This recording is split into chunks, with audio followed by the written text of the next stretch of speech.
Now, if you'll indulge me, I have a short couple of stories for you about your ancient ancestors. We'll meet some real gangsters, okay? This is how you get it done, okay? There was an ancient white peoples called the Israelites who still have descendants on this earth today.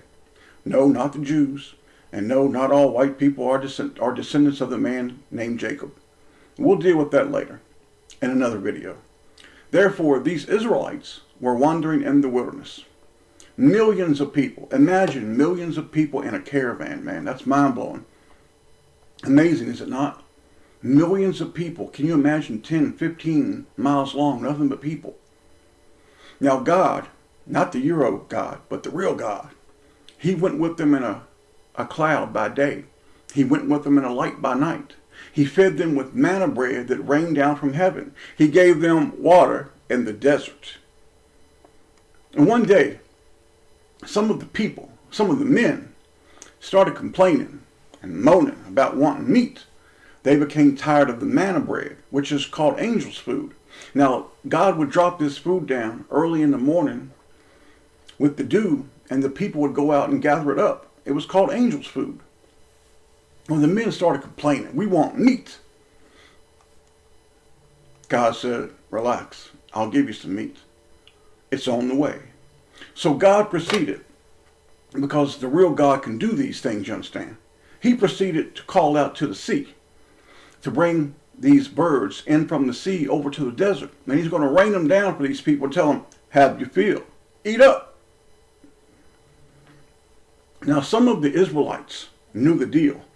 They wanted no part of the birds that God flew in from the sea, and they wanted no part of the people that were screaming for meat. The people started to complain, saying, why did God bring us out of Egypt? Because you see, these white people had been in bondage in Egypt. Yes, our people were the first slaves. That's a fact. My people, some of your people, our people were the first slaves. They said, why did God bring us out of Egypt for us to die in the desert? We were better off in Egypt. Let us go back. God said, relax. I hear you, little children. So these birds started to fly in. And God rained them down. And the people went to eat this choice bird. And just as they started to eat, God struck them dead. Your father and your God did something else. He destroyed almost everything they had. God was angry. He also did something else. He sent some gangsters. He sent evil angels. There isn't but one Big Daddy. There isn't but one Don of the family. There isn't but one God Almighty. You understand? In Psalm 78:49, God says this. He cast upon them the fierceness of his anger, wrath, and indignation and trouble by sending evil angels among them. Who sent the evil angels? God. Did they act of their own accord? Nope. God did it because he can and will, when he chooses, do anything he wants. The similarities between those people and the white nations of today are striking. Do you think this is the only time that God used angels to punish? Not hardly. God has also used angels for protection and other things. I know, because I know a little bit about the word of my Father that so many boys and girls wish to deny. I'm hardly an expert, not even close. Now think about the current situation and ask yourselves a very serious question. Has God sent more evil angels against certain people today? What are they doing and why? This is not the only time that God sent angels and evil spirits to do things of this nature. All throughout the scriptures, God did it. Do you know the story of Sodom and Gomorrah? 2 angels came down to visit Lot to save him. It was a depraved, nasty, filthy couple of cities, man. Kind of like New York and LA. The people wanted to rape the angels. Yes, the people wanted to rape the angels. The angels smiled because these angels were gangsters, man. The angels smiled and made these people blind.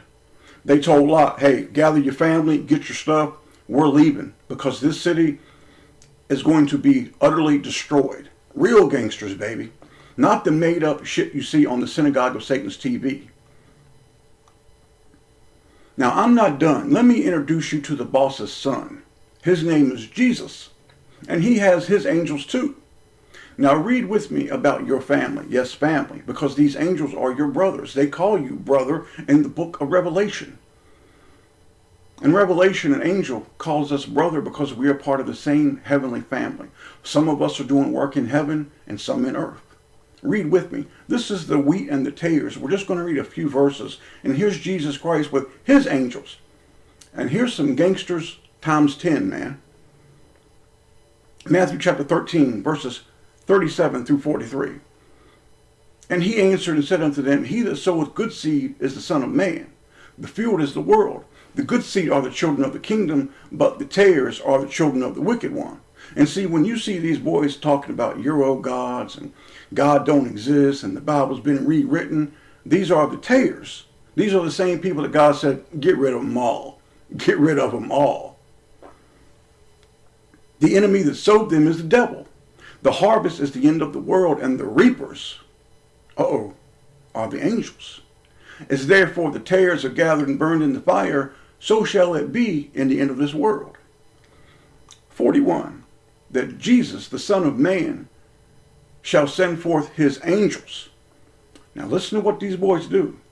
And they shall gather out of his kingdom all things that offend, and them which do iniquity. What do you think that means? Use your imagination. Well, 42 tells you, doesn't it? And shall cast them into a furnace of fire. There shall be wailing and gnashing of teeth. Then shall the righteous, talking about God's family, shine forth as the sun in the kingdom of their Father. Who hath ears to hear, let him hear.